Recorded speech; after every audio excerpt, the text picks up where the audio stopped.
तो अब हम देखेंगे रिवर्सिबल और इरिवर्सिबल रिएक्शन क्या होता है। रिवर्सिबल रिएक्शन की डेफिनेशन आपके सामने, the reactions in which the product can recombine to form reactants are called as reversible reactions.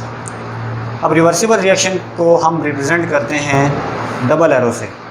कोई भी एक ऐसा रिएक्शन जो रिवर्सिबल होगा तो उसको हम डबल एरो से रिप्रेजेंट करेंगे। ये रिवर्सिबल रिएक्शन की निशानी है, ये एक आप इसको याद कर सकते हैं। उसके बाद है इरिवर्सिबल रिएक्शन। इसकी डेफिनेशन है the reactions in which the product can not, इसमें ये वर्ड बहुत ज़्यादा इंपॉर्टेंट है, products can not recombine to form reactants और called as irreversible reactions. Irreversible reactions कौन से होते हैं? जिनमें जो प्रोडक्ट होती है वो दोबारा से रिएक्टेंट नहीं बना सकती। ठीक है, हमने जो रिएक्टेंट इस्तेमाल किए एक प्रोडक्ट बनाने के लिए, अब अगर वो प्रोडक्ट हम दोबारा उसको रिकम्बाइन करें और रिकम्बाइन करने के बाद रिएक्टेंट बना लें, तो रिएक्टेंट जब बन जाएंगे तो उसको हम क्या कहेंगे? रिवर्सिबल। और उसको हम डबल एरो से रिप्रेजेंट करेंगे उस रिएक्शन को। लेकिन अगर उस प्रोडक्ट से हम रिएक्टेंट्स नहीं बना सकते तो फिर उसको हम रिप्रेजेंट करेंगे सिंगल एरो से और उसको हम कहेंगे इरिवर्सिबल रिएक्शंस। तो उम्मीद है ये चीज़ आपको क्लियर होगी। अब हम आगे एक एग्जांपल इसकी देख लेते हैं, तो उसके बाद ये आपको मज़ीद क्लियर हो जाएगा। तो अब हम कुछ देखेंगे उनके एग्जांपल्स। अब यहाँ पे आप देख रहे होंगे ये फॉरवर्ड रिएक्शन लिखा हुआ है और ये रिवर्स रिएक्शन। अब ये क्या चीज़ है, इसको हम समझते हैं एक अच्छे तरीके से। फॉरवर्ड रिएक्शन में आप देखें तो हमने यूज़ किया हाइड्रोजन को।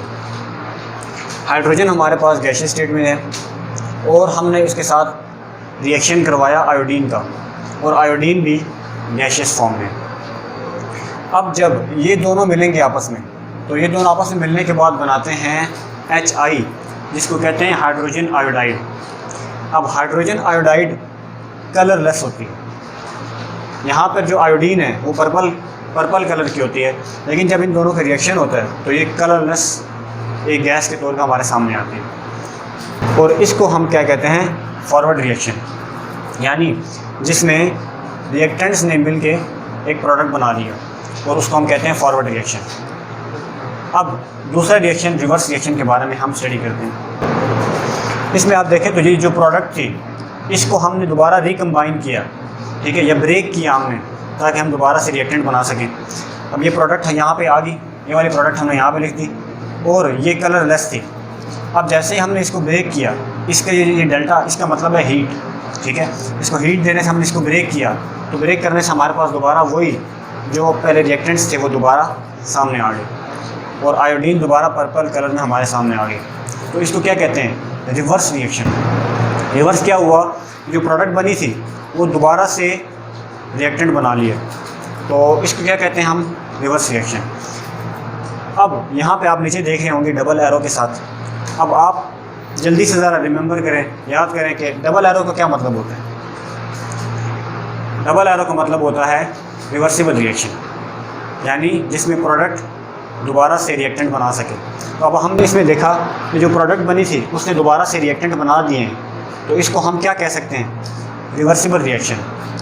तो हमने इसको एक साथ, दोनों को एक साथ कंबाइन करके रख दिया और इसके साथ डबल एरो लगा दी, इसका मतलब है ये एक रिवर्सिबल रिएक्शन।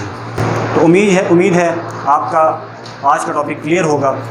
अगर कुछ आपको सवाल होते हैं तो आप कमेंट में ज़रूर बताया करें ताकि हम आपके सवालों का जवाब दे सकें। इससे नेक्स्ट वीडियो आपके सामने आएगी तो उसमें हम आगे स्टडी करेंगे। अभी तक के लिए आपका बहुत बहुत शुक्रिया। अल्लाह हाफ़िज़।